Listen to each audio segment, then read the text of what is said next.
Shalom, selamat pagi Bapak Ibu dan saudara-saudara yang dikasihi Tuhan.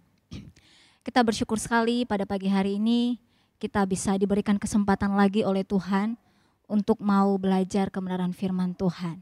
Saya yakin dan percaya Bapak Ibu sudah mengambil waktu yang khusus untuk mau memuji Tuhan dan untuk mau belajar kebenaran firman Tuhan. Bapak Ibu yang dikasihi Tuhan, kita akan belajar firman Tuhan yang diambil dalam Mazmur pasal 119 ayat 71. Sekali lagi, Mazmur pasal 119 ayat 71. Saya akan membaca firman Tuhan ini untuk kita. Bahwa aku tertindas itu baik bagiku, supaya aku belajar ketetapan-ketetapanmu. Sekali lagi saya akan baca untuk kita, bahwa aku tertindas itu baik bagiku, supaya aku belajar ketetapan-ketetapanmu. Bapak Ibu yang dikasihi Tuhan, penderitaan yang kita alami harusnya membuat kita semakin mencari Tuhan. Ya, sekali lagi penderitaan yang kita alami, masalah yang kita alami harusnya membuat kita mencari Tuhan. Mencari tahu apa yang salah dan mencari tahu apa yang diinginkan oleh Tuhan.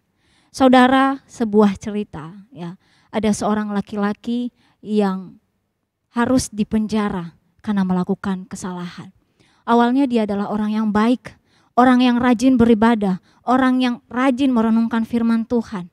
Tetapi pada suatu waktu dia harus masuk dalam penjara, mendekam di dalam penjara selama beberapa tahun. Kenapa?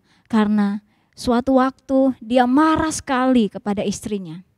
Karena marahnya dia akhirnya tidak bisa berpikir panjang dan akhirnya membuat ia harus membunuh istrinya.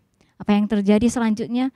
Istrinya meninggal dan ia harus masuk ke dalam penjara.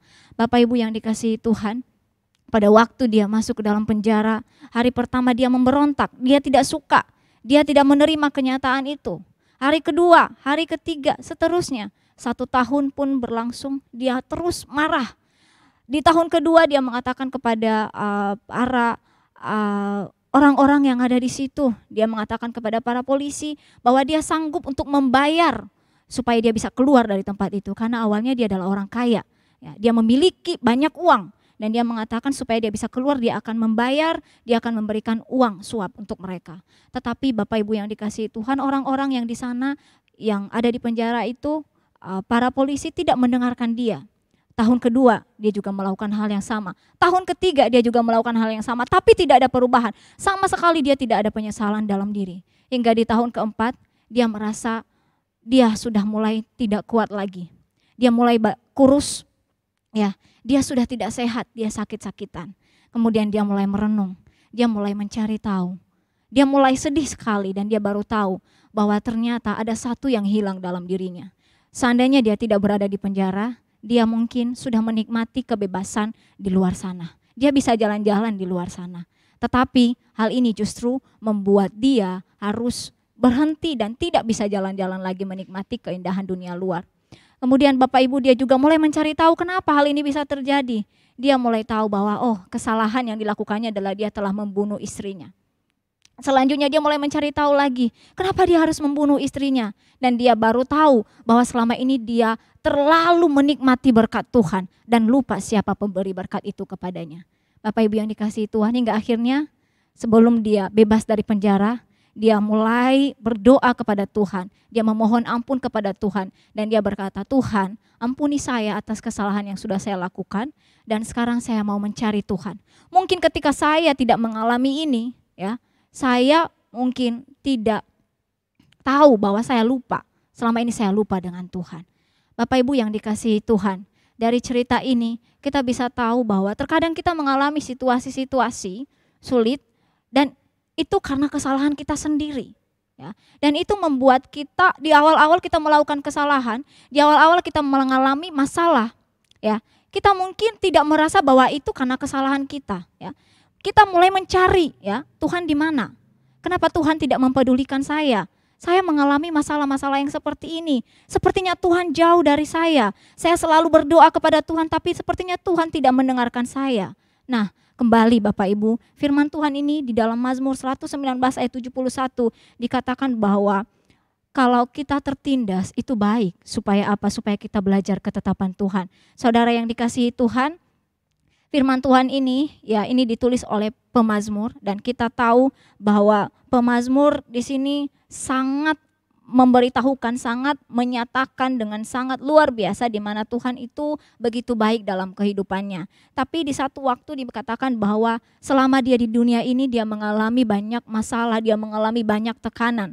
Tapi semakin dia mengalami tekanan itu justru membuat dia semakin mendekat kepada Tuhan. Saudara, mungkinkah di tengah-tengah keadaan yang kita alami di hari-hari ini, apakah kita mengalami keadaan di mana kita mungkin merasa tertindas, mungkin kita merasa memiliki masalah, beban berat. Tapi pada saat-saat ini, bisakah kita mengingat bahwa hal ini boleh terjadi untuk kita semakin dekat kepada Tuhan?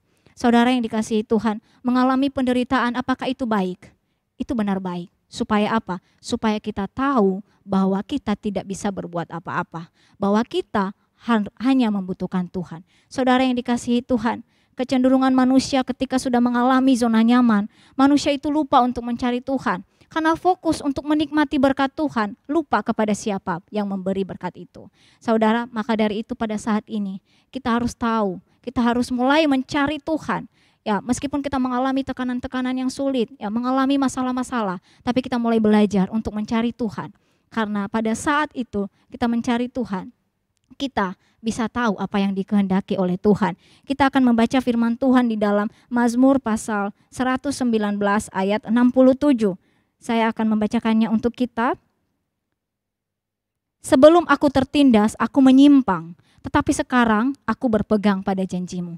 Saudara, ada baik kita mengalami masalah, ada baik kita mengalami penindasan. Karena supaya apa? Supaya kita belajar mencari tahu apa yang salah dalam diri kita.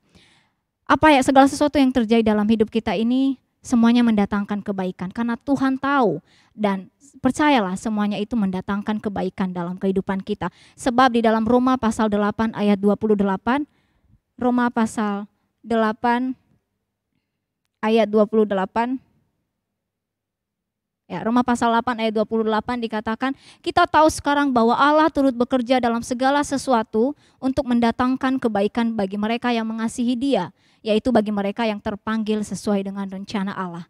Jadi Bapak Ibu yang dikasihi Tuhan, ya mungkin di situasi sekarang ini kita mengalami banyak sekali kegelisahan, banyak sekali ketakutan, bahkan kita mengalami masalah-masalah yang membuat kita semakin terpuruk, membuat kita semakin menanyakan di mana keberadaan Tuhan.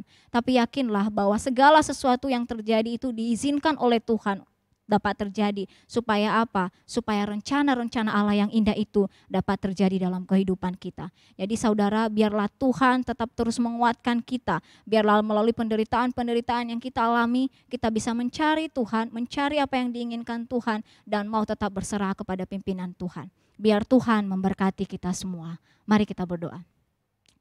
Bapa di dalam surga, kami sangat bersyukur Tuhan karena Engkau begitu baik dalam kehidupan kami. Tuhan, pada saat pagi hari ini firman-Mu mengingatkan kami Tuhan, bahwa apabila kami tertindas itu baik bagi kami, supaya kami belajar ketetapan-Mu. Ya Tuhan, mungkin pada saat ini kami mengalami situasi-situasi sulit Tuhan.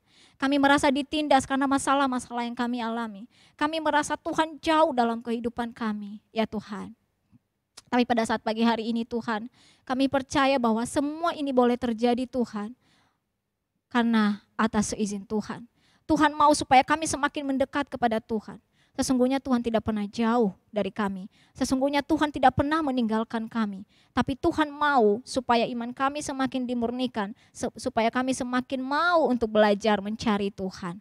Terima kasih Tuhan Yesus. Pada saat pagi hari ini, kami mohon juga Tuhan di tengah-tengah ketakutan kami mohon biarlah Tuhan yang tetap terus memberikan kekuatan penghiburan kepada kami. Berdoa juga Tuhan buat hamba, buat seluruh jemaat-jemaat-Mu Tuhan dimanapun mereka berada pada saat pagi hari ini. Apapun pergumulan mereka, kami serahkan ke dalam tangan Tuhan. Biar juga Tuhan tolong baik mereka yang sudah kehilangan pekerjaan, biar juga Tuhan berikan kekuatan kepada mereka Tuhan. Bukakan pekerjaan-pekerjaan baru kepada mereka Tuhan, supaya mereka bisa melihat kuasa Tuhan nyata dalam kehidupan mereka. Tapi terlebih dari itu juga Tuhan, kami mohon berikan kepada mereka hati yang sungguh-sungguh mencari Tuhan, yang berpegang kepada Tuhan, yang mau memaknai semua penderitaan yang mereka alami adalah sebagai salah satu cara untuk mereka bisa dekat kepada Tuhan. Terima kasih Tuhan Yesus, pada saat ini Tuhan kami mohon penyertaan-Mu, Tuhan terus menyertai kami, biar Tuhan segala aktivitas kami sepanjang hari ini Tuhan berkati. Terima kasih Tuhan Yesus, ini doa kami landaskan hanya di dalam nama Tuhan kami Yesus Kristus, kami sudah berdoa dan mengucap syukur, haleluya, amin. Selamat pagi Bapak Ibu, selamat beraktivitas, Tuhan Yesus memberkati.